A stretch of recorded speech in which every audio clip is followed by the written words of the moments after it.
you tired of the daily hustle and bustle, the endless traffic just to get your little one to a good school? GMS Snap Bingo offers a unique blend of academic excellence with a holistic child development in both nursery and primary. We provide a national curriculum with an international touch. Enroll your child today by visiting our campus along Trinity College, Dabigo Road. GMS Snap Bingo, where every child's potential is a reality. Because we care. Welcome to Second Take with IDK. Good to see you a second time in a week. It's because there is so much going on. My name is Mebo Kevirungi and this is Isma Dakaba Chigongo. Say hello to the people. Hello Mebo and hello to you. And you know when you said good to see you, can you see them? I can't see them, but I know they are there. They are liking, they are subscribing, they are sharing. Yeah. Wonderful. Glad to be here to set the tone for the next few days. Now, Isma, before we even get into what we are supposed to talk about, there's a gentleman, and I'm sure you've seen it. I even thought this was a joke. We talk about the generation being entitled the Gen Zs and millennials, but I think even the older people. A man called Paolino Zamboli or something wanted Italy to replace Iran in the World Cup. Like, no. Who does that? Why did he even suggest that? I actually found the story very stupid because I did post it somewhere for the Daily Monitor because it actually did not. I don't think it originated from Italy. No. It originated from a U.S. special envoy with Italian roots, Paolo Zampoli, is an American diplomat with Italian roots. So he spoke to the US President Donald Trump and also spoke to the FIFA President Gianni Infantino, proposing in an interview that he also gave to the Financial Times, proposing to FIFA to replace Iran with Italy because he's had Trump say Iran are not welcome for the World Cup that starts in June. So he thought he was trying to be intelligent.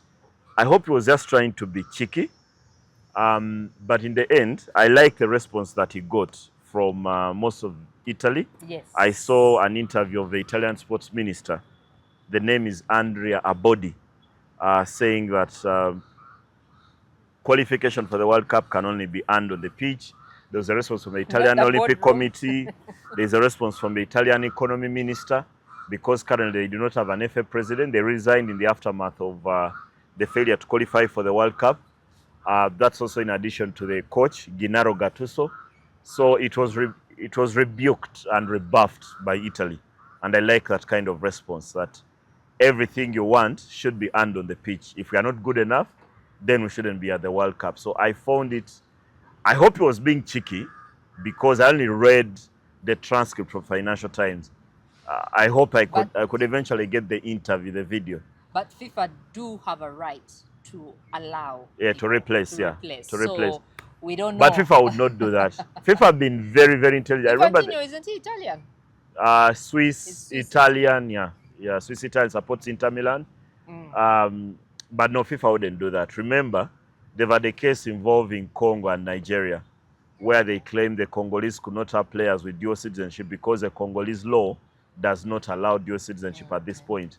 But because Congo had beaten Nigeria on the pitch, they said no. If a team wins on the pitch, that's it. That's why one of the most strange decisions of our time is the one taken by CAF in that decision involving Senegal and Morocco. That regardless of what Morocco feel and whatever they think, if the matter was solved within the 90 minutes, there was a whistle at kickoff and a whistle at the end, then the result stands. If you wanted to change anything, then the game shouldn't have been allowed to be played to conclusion. So I think FIFA are intelligent enough not to allow that kind of foolery to take root. As we continue with the show, unfortunately, one of the former ministers passed away this week, Honorable Monica Ntege, and she had some sports roots. To say some is understating how good a player engineer Monica Zuba Ntege was And we are mentioning a name that many of our viewers may not relate with because she did not play the sport that many might be following. It wasn't football. It wasn't any of the other sports. And many people have heard her name, could only remember her for her time as Works and Transport Minister. Yeah. She was actually the predecessor to General Katumba Wamala. But besides all that, she's been an active sports girl for her entire life from when she was at Gayaza High School. Actually, at some point, she rose to being #1 in tennis, in lawn tennis in Uganda. But later on, she's one that many people who are around sport would relate with because of her time in golf. She played golf for so many years. You'd have to go back to the 80s until about a few years ago, because she died at 70, until in her 60s. So she had been on the golf course for anywhere over 30 years. One of the things I found interesting in her CV, and my colleague Innocent Indala wrote a very compelling obituary of hers, and it has some two headlines that I thought were very interesting. One of them reads that Cheptegei did not need to win the Uganda Open to be regarded as great, because the Uganda Ladies Open is the most prestigious title you can win in women's golf. And then the other was how she was, the headline reads, Cheptegei was an eternal runner-up who won everything else. Yeah, in terms of language, I thought, and I find Innocent Indala to be very, very good with writing headlines. There is one he wrote many years ago when Stella Chesang won gold at the Commonwealth Games in Australia, and the headline was Stella Chesang.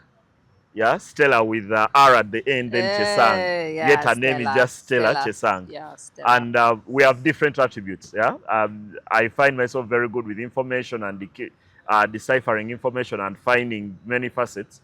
And I find Innocent to be meticulous when he writes a headline. So he wrote those headlines, and when I read them as his editor, when I read them about Monica and Tega Azuba, I was like, wow, how to sum up someone this good in sport, that the eternal runner-up who won everything else. That's how good she was.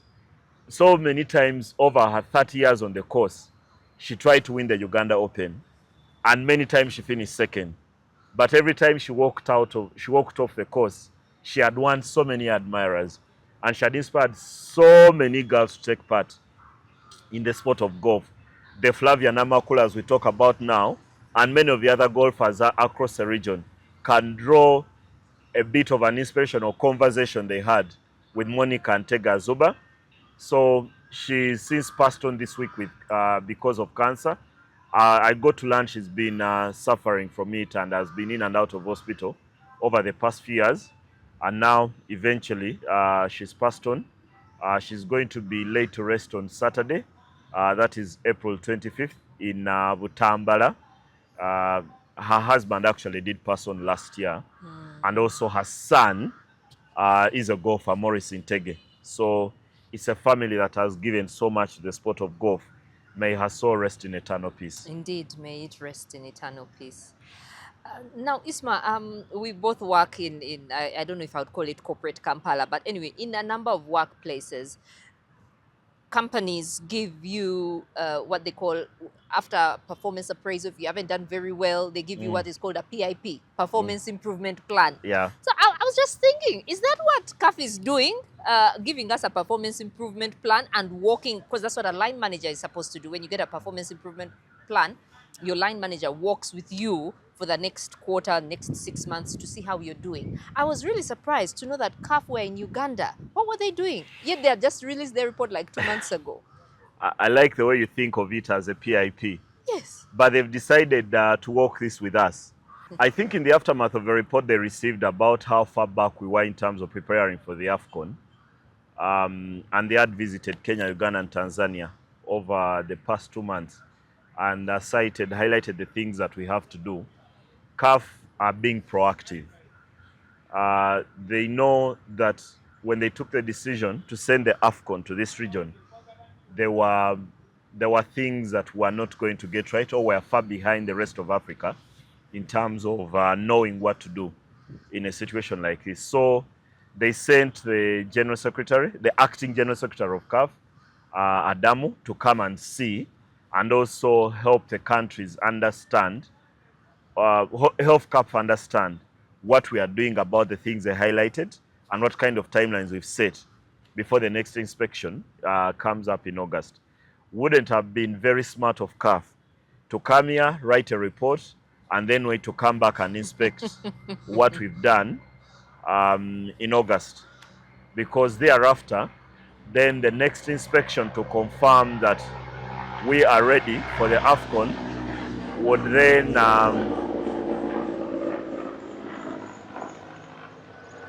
there is a helicopter that has just gone by, a UPDF helicopter. So they understand that it's not enough to just wait and come here in August and see.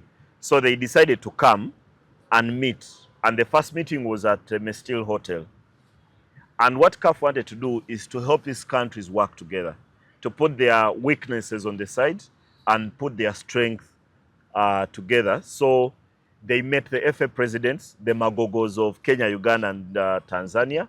Then they also met the sports ministers of the respective countries, or call them cabinet secretaries, like Kenya would.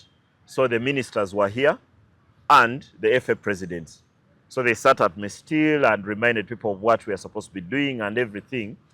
And then in the aftermath of that, they gave a bit of advice. I also know that that meeting at Mestil wrapped up with another at Serena, which was closed door. And that closed door meeting did not allow anyone outside of the FA presidents and the ministers, because this is about government and the federations, away from everyone else. That's what the General Secretary of CAF was doing. And hopefully, we are supposed to learn from it. Also, maybe finally, one of the things they wanted was for Kenya, Uganda, and Tanzania to set up a joint local organizing committee. Remember that at this point, everyone is doing their own thing.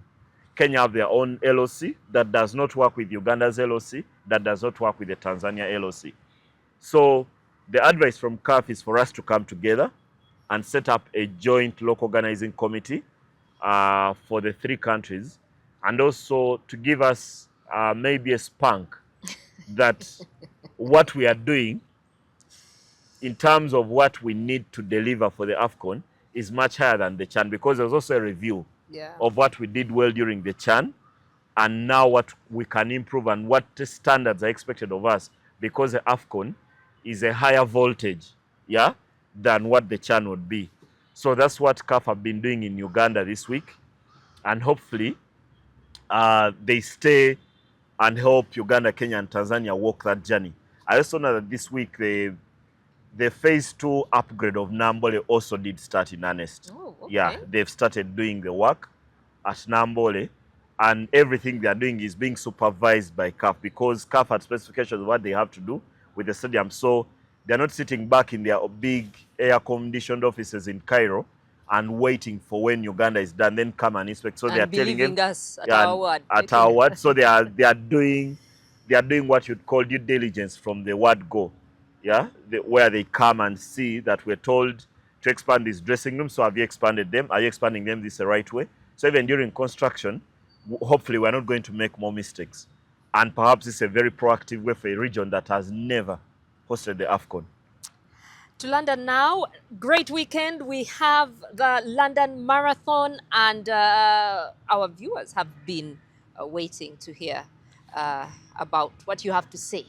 Yeah. How on Sunday you have assured us, is it from, I don't know what time on Sunday, but be next to your television at 10 a.m.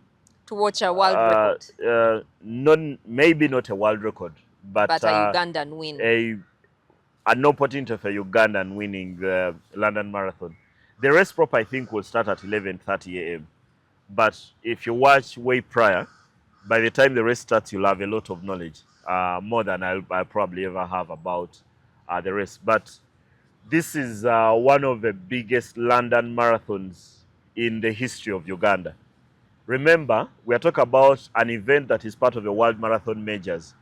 And those are about there are 7 of them. There is Boston, there is New York, Berlin, London, Tokyo? Sydney, Tokyo. I forget the seventh, but there are 7 world marathon majors. There are many marathons in the world, but when they say world marathon major, then the tag attached to the race is much bigger in terms of prize money, in terms of prestige. So this is huge because 2 Ugandans will be competing. On Sunday, April 26th, Jacob Kiplimo and Joshua Cheptegei will be in that race. There is also an additive of Oscar Chelimo, a cousin to Jacob Kiplimo, who will be there as a pace setter in the race. So Sunday, probably if you attend church, attend the 7 a.m. service and be right there. And this should carry you into your lunch break. Or Sunday lunch that normally women do delay more than all the other lunches that we do have at home. So there is a big opportunity here. This is the race where Jacob Kiplimo made his debut in the marathon after shifting from the track to run on the road. And he did finish second to Sebastian Sawe last year. Now, thereafter, he went to Chicago and won the Chicago Marathon, which is his first victory in one of the world marathon majors. And he became the first Ugandan to win a world marathon major. So what is going to happen is that he's among the favorites to win this. And there is talk, because of the quality of the field, there is talk that there is an opportunity that could break the world record set by the late Kevin Kiplimo, the young Kenyan who tragically passed on in his early 20s after setting that world record back in Chicago. So Sebastian Sawe is a favorite, but among those who are expected to push him and actually have an opportunity to win is Jacob Kiplimo. But this time he does not go for this alone. While Kiplimo has enough on his CV to compete on his own, he's a world record holder in the half marathon, the 21 kilometers.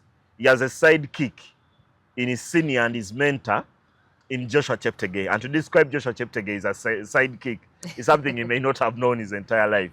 We are talking about an Olympic champion in the 10K, the world record holder in the 5K and the 10K, a former Commonwealth 10,000 meter champion. So that is the kind of CV that he brings here. But I've been reading with the weather, because the weather is so good, that's where the world record is being taunted as one that could be broken this weekend.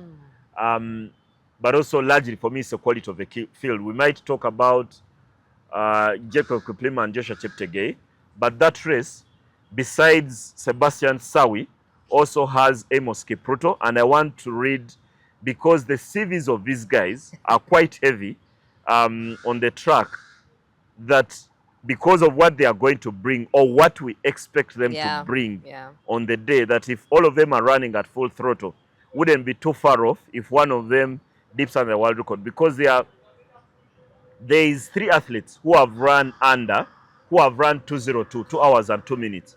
Sebastian Sawe, Jacob Kiplimo, and Teresa Geleta of Ethiopia.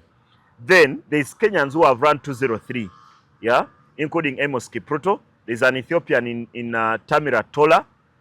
There is a German in Amanal Petros. Then there's Geoffrey Kamoro. Kamoro is the gentleman who won the World Cross Country Championship when it was done here in Kampala in 2016.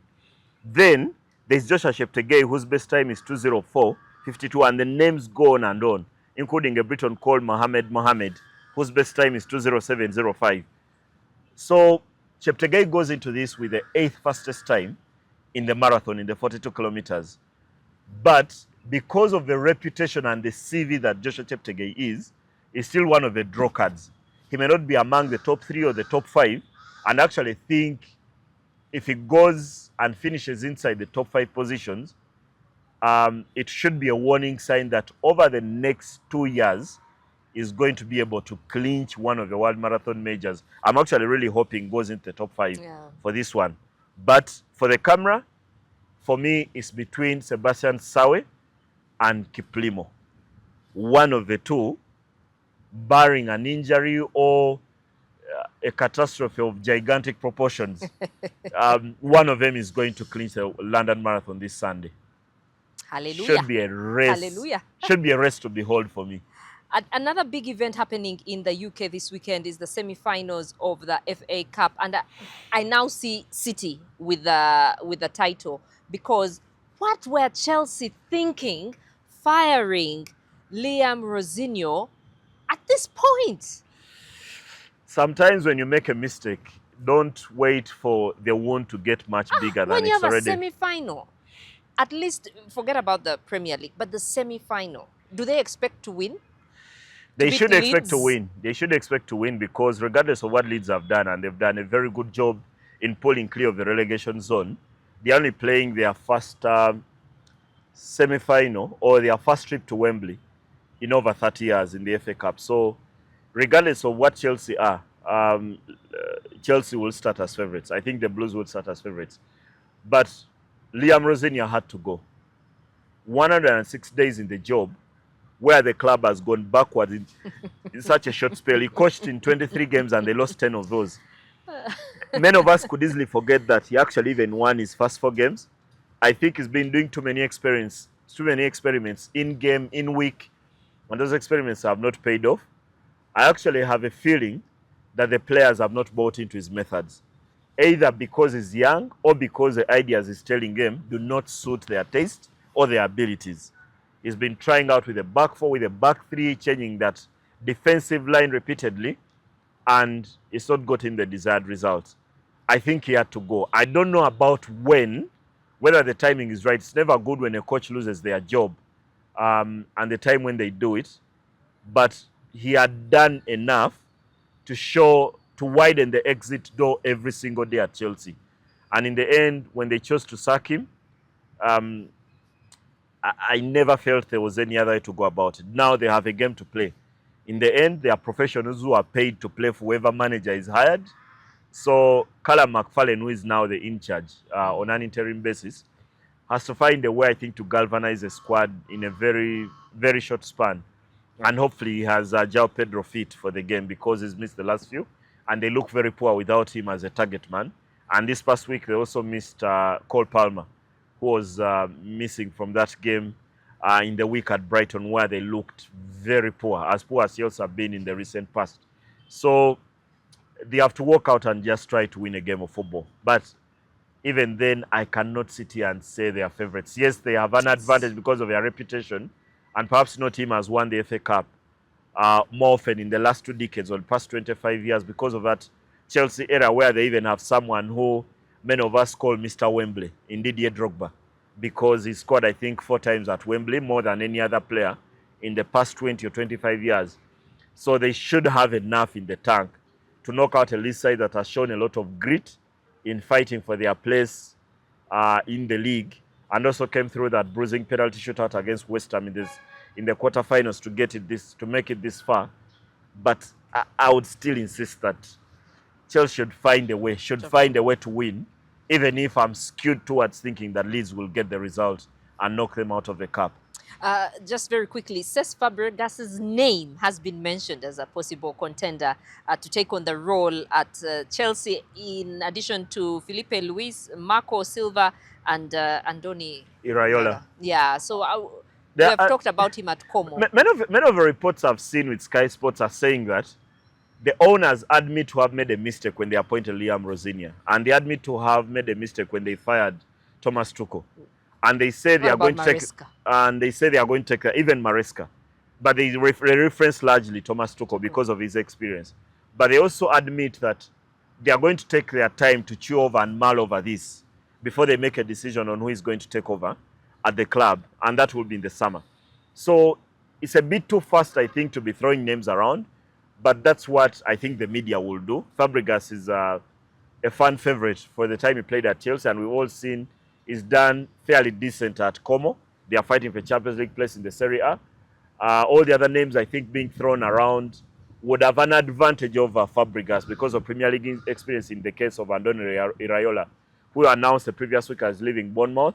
There's also Xabi Alonso, who is one with Bayer Leverkusen in the season that he coached, and they went unbeaten there. So there are some very interesting names in that pool, but there's no shortlist yet, and Chelsea have not spoken to any of these managers. So it's a story that we must give a bit of time to develop and get to June, and then thereafter we'll have some concrete names. And have debates on their abilities and shortfalls before they are hired for the job. Okay. For the first time in 8 months, Yeah. We have a new leader of the English Premier League. Yeah. In Manchester City, they got the job done on Wednesday. Arsenal have been top of the league for over 200 days before they were knocked off that patch this week. And I've also seen a more worrying start that since 2019 when Mikel Arteta joined the Arsenal, he's been top of the league for 592 days. In that same period, Pep Guardiola has won 4 league titles. Have they been on the league as many days? Yeah, they've been No, they've been on top Arsenal. of the league. Hey, they've been top of the league over the past since Mikel Arteta took over. Arsenal have been top of the league 592 days. Pep Guardiola and Man City have been top of the league for 83 days and won 4 league titles. Life is not fair. That's this how life often no balance. That's how often Arsenal have thrown away the league title. Man. And if they throw away this, and because they've thrown away, they've thrown away the last 3 because they let them squandered, this will hurt. But right now, all the momentum is with Man City. They beat Burnley by a goal. Erling Haaland seems to have found his scoring boots again after that hat-trick against Liverpool in the FA Cup and the lone goal he scored against Arsenal for that 2-1 victory last Sunday. Now he seems to have hit his stride again as he's tried to win the Premier League Golden Boot. So all the momentum is with Manchester City. And at this stage of the season, all of us can argue that we know how good a Pep Guardiola coach team can be when there's a title to win right across the table. That they normally finish the season stronger than everyone else.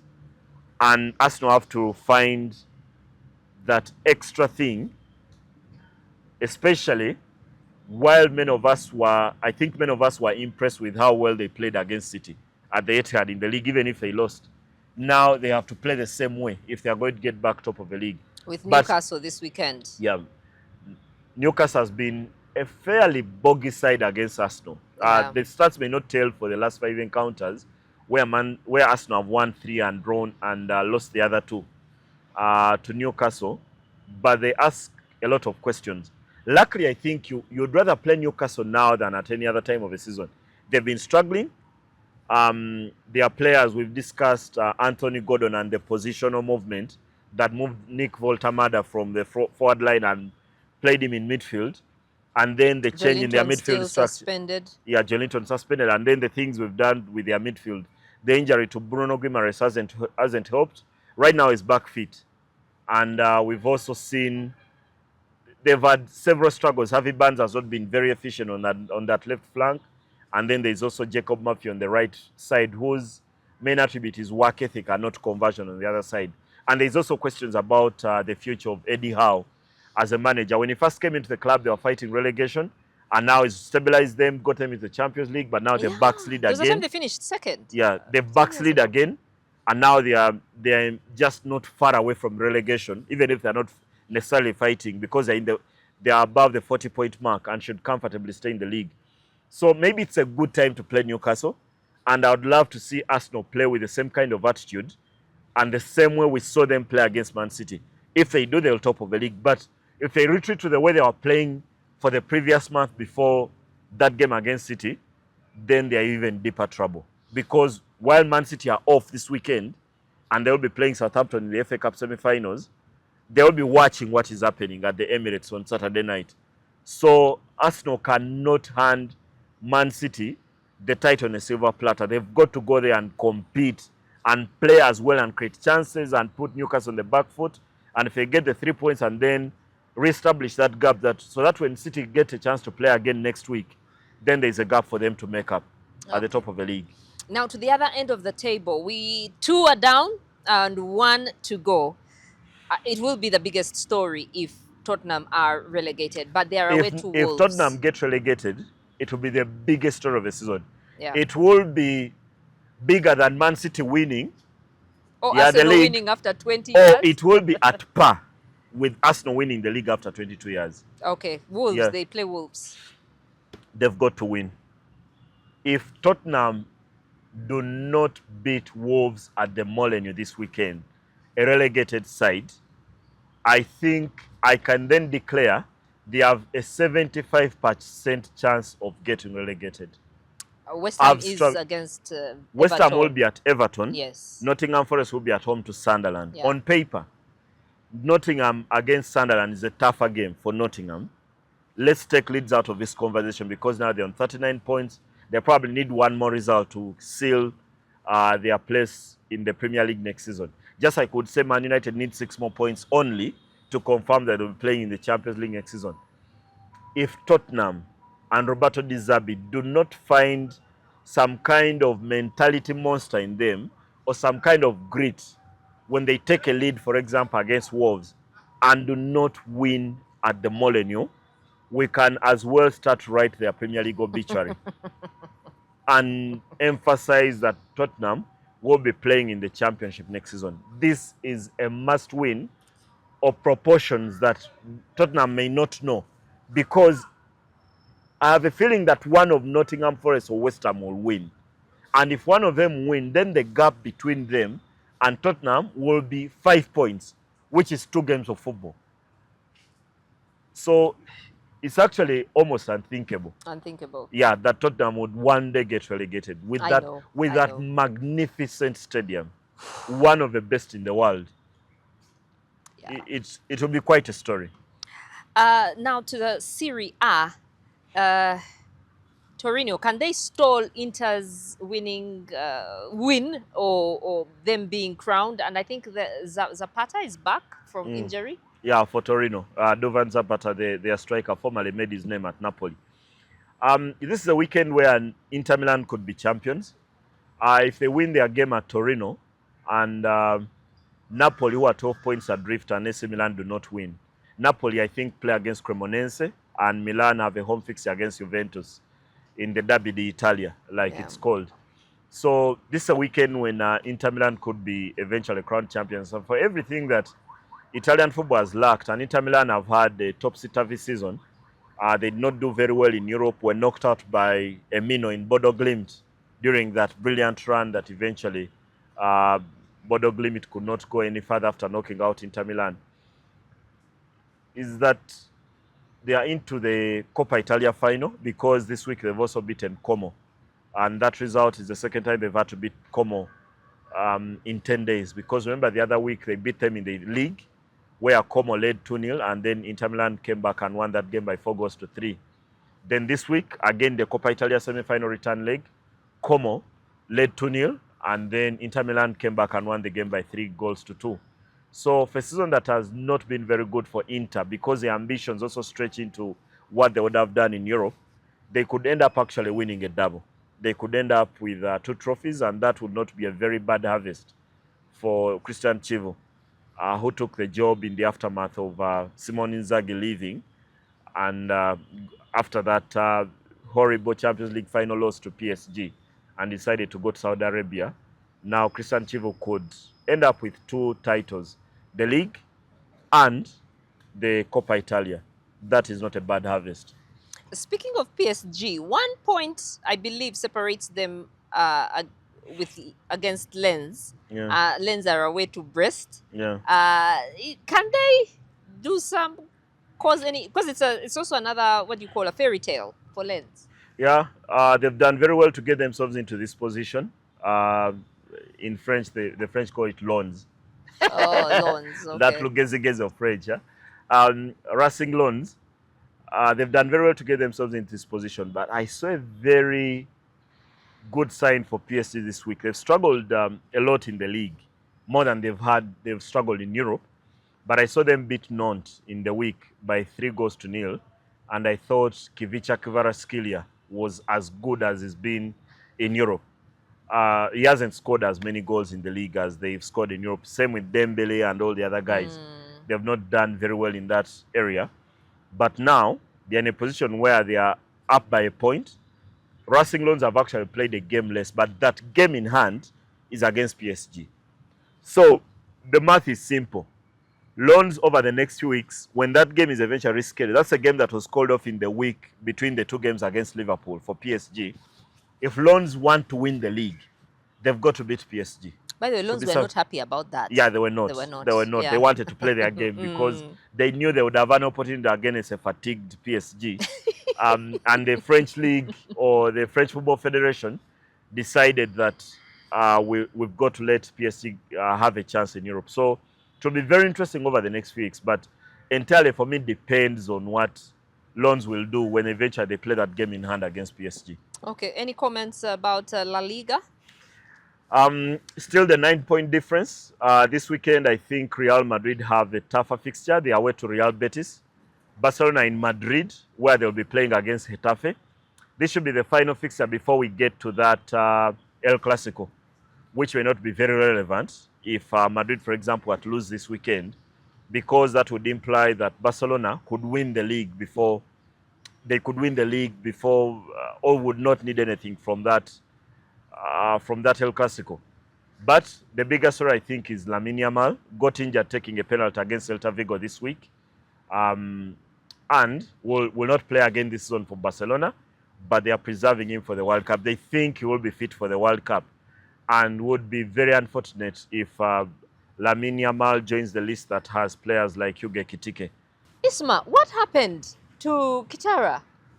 I mean, with the visiting Calvary from Yumbe. Yeah, Calvary have been losing games on the road, and sometimes I believe it's down to the number of hours they have to travel. It can be very difficult around this country when you use a lot of road transport, and they do not have the resources, I think, to travel early and spend 2 days in a venue. So it's part of the reason why they are getting relegated. They've not picked many points of the road, but they went to Hoima and picked that goalless draw. That for me ends Kitara's interest in the league title. I can now reduce the league to 3 teams, and I'm only including Villa because some results could go their way and then they cling on, because they are 7 points off after that result against Lugazi away from home. But the title now perhaps is down to just those 2. Vipers, who are 2-0 winners away at Buhimba this week, and then KCC, who got that Sami Sebaduka goal to beat Entebbe UPPC in Entebbe, which was a very, very difficult game. Now, should the pair win their next round of fixtures and KCC are in Yumbe to play Calvary, while Vipers have a home game against Entebbe UPPC in Chitende, then it might all come down to April 29th at Lugogo on Wednesday, where Vipers, should they win that, then they will count themselves as a team that is going to win the league. But should KCC win that, then we stretch it to another week, because that would have reduced the gap to just the 1 point. There's just 4 points between Vipers and KCCA. So KCCA need to win against Calvary, and then thereafter beat Vipers in Lugogo, and that would be just the 1 point in it. That would be, I think, the ideal for neutrals. However, these days I don't know whether football has any neutrals, because everyone has so many biases against a player, against a team, that we all choose. But would be very interesting, I think, for the neutrals. We get to Wednesday Lugogo, KCC win, and it's 1 point in it. At least something where we can all agree, Isma, is we need to do something about our medical facilities. I mean, it was such an embarrassment. I think I saw a statement from Express, was it Express, about their ambulance having a flat tire when Basangwa was gravely injured midweek. Richard Basangwa, former Express striker who joined NEC in the January transfer window, got hurt when NEC visited Express, and the ambulance was not there to help because it had a flat tire. Well, in my situation, it's not new, and I've seen this movie before with league football here. Sometimes it's not enough to blame football for the impurities of our society. I think we are very, very poor with emergency care across Uganda, whether in accidents, whether in many other situations. And I've been to games where players have been hurt and the help has not been forthcoming or as quickly as it could have been. The classic case for me was a Friday many years ago in the CAF Confederation Cup, in a game between Victors and a team from Congo called Motema Pembe, on a rainy, soggy, flooded downtown Kampala.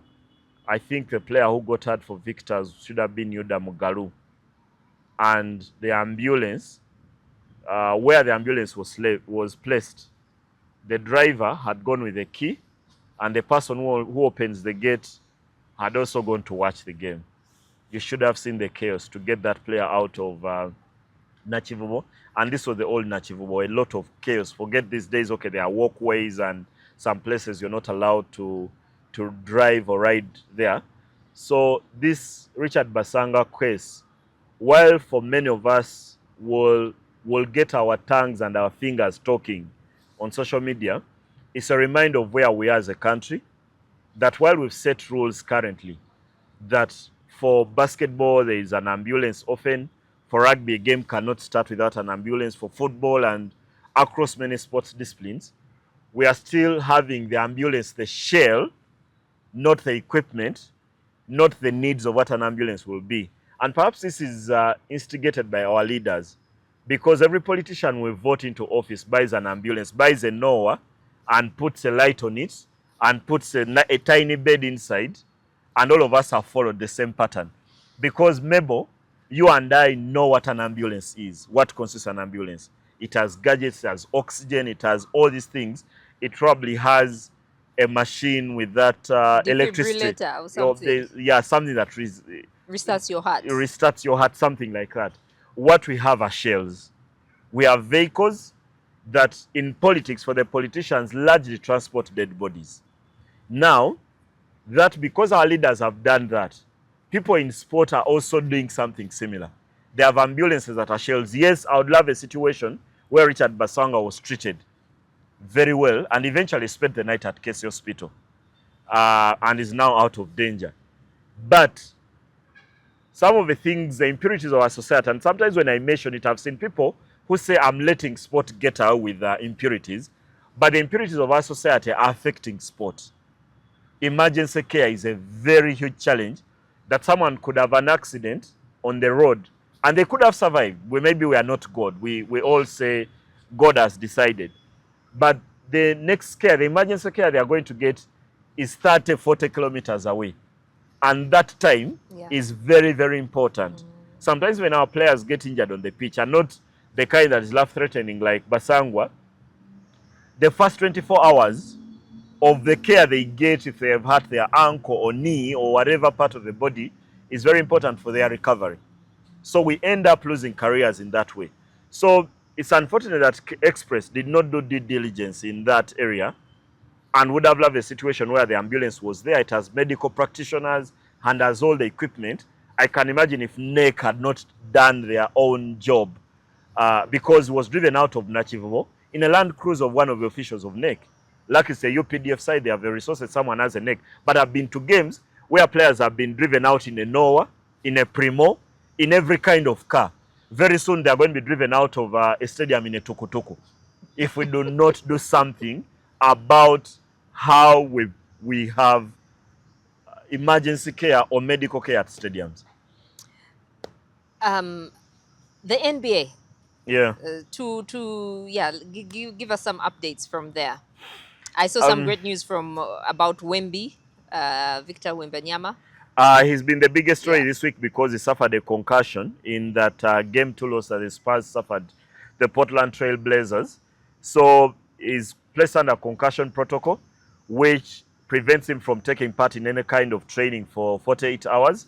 But I've also seen he's traveled with his side because they should be playing on Friday night in Portland. He's traveled with his team, but will not play for this one.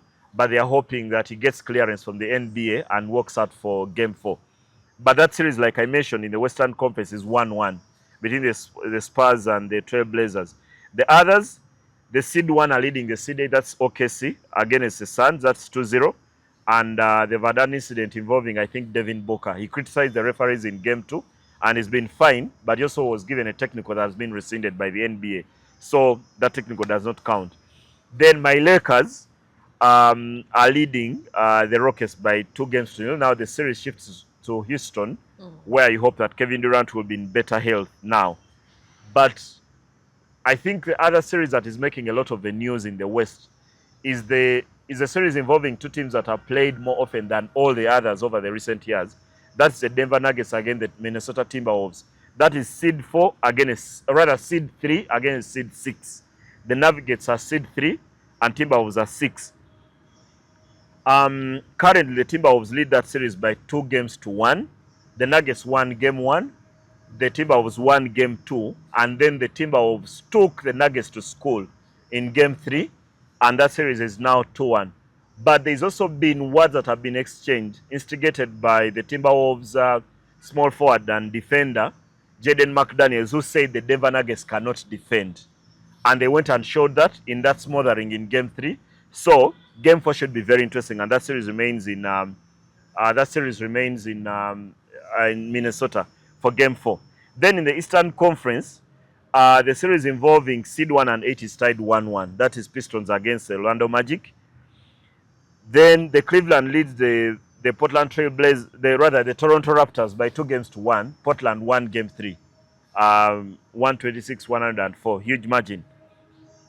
The bigger story is that the Atlanta Hawks, number 6, are leading against the New York Knicks.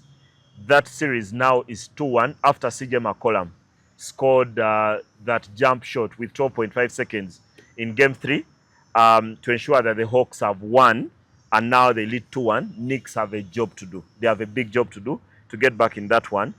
And then you have also the Celtics and the 76ers. That is also 1-1 in the Eastern Conference, because Tyrese Maxey and VJ Hedgecomb have decided that they are not losing to the Celtics without competing. So it should be very interesting over the next weeks as the teams are going to narrow down and reduce until we get to a final between OKC, if they can overcome playing without Jalen Williams, who is now out injured, and is at a very difficult season after leading them to that championship alongside SGA. Actually, many people in the NBA describe Jalen Williams as the sidekick to Shai Gilgeous-Alexander.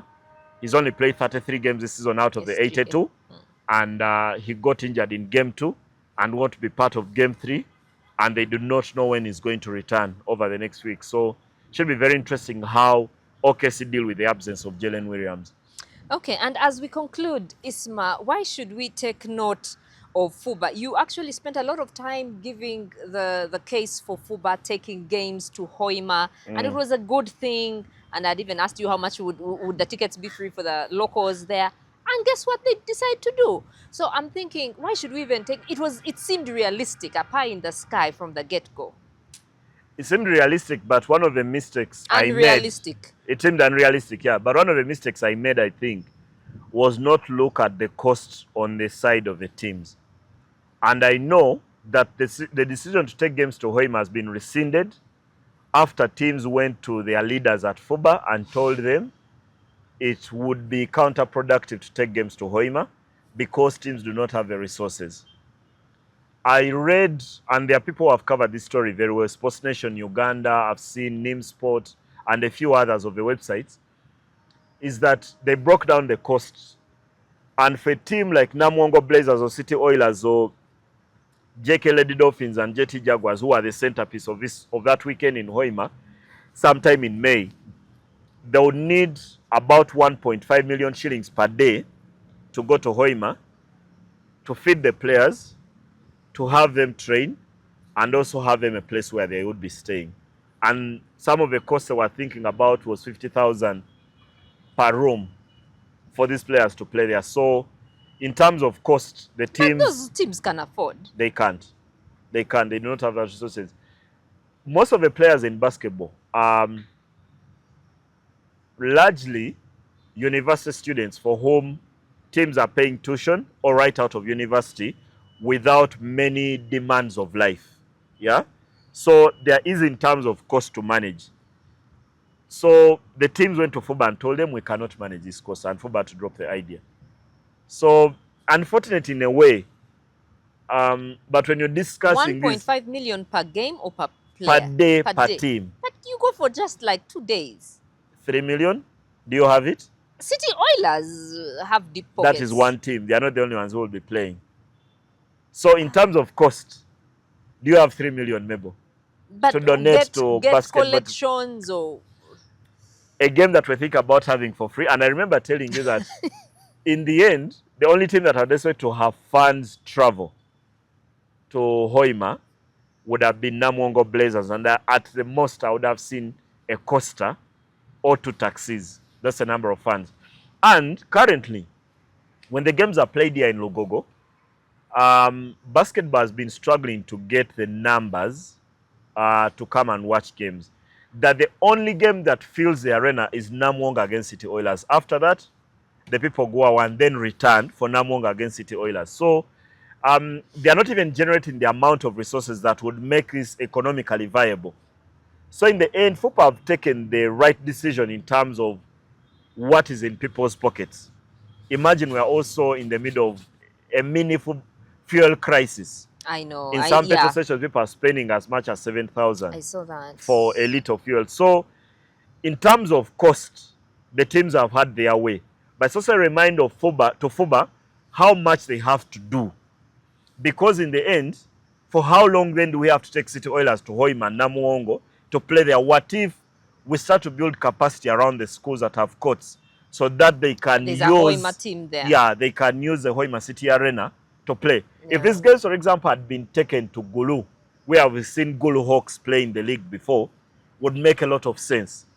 Now, Hoima is a bit of a new place, and perhaps emphasizes the kind of challenge that we have with these new facilities that government has put up. If we are not going to allow them to be white elephants, then we need to build local capacity in these areas. In Lira, where we are building a stadium, the John Akibwa Olympic Stadium, and now the Hoima City Stadium. How then do we build local capacity to make these places sustainable? I think for me that's a bigger debate beyond whether football are right or wrong, whether teams are right or wrong to say they want to go to Hoima or not. Well, we'll keep watching the space. Thank you for watching Second Take with IDK. A beautiful weekend awaits us. Do take care of yourselves, and we will see you, God willing, next week. Like, share, and subscribe. Are you tired of the daily hustle and bustle, the endless traffic just to get your little one to a good school? GMS Nabingo offers a unique blend of academic excellence with a holistic child development in both nursery and primary. We provide a national curriculum with an international touch. Enroll your child today by visiting our campus along Trinity College Nabingo Road. GMS Nabingo, where every child's potential is a reality. Because we care.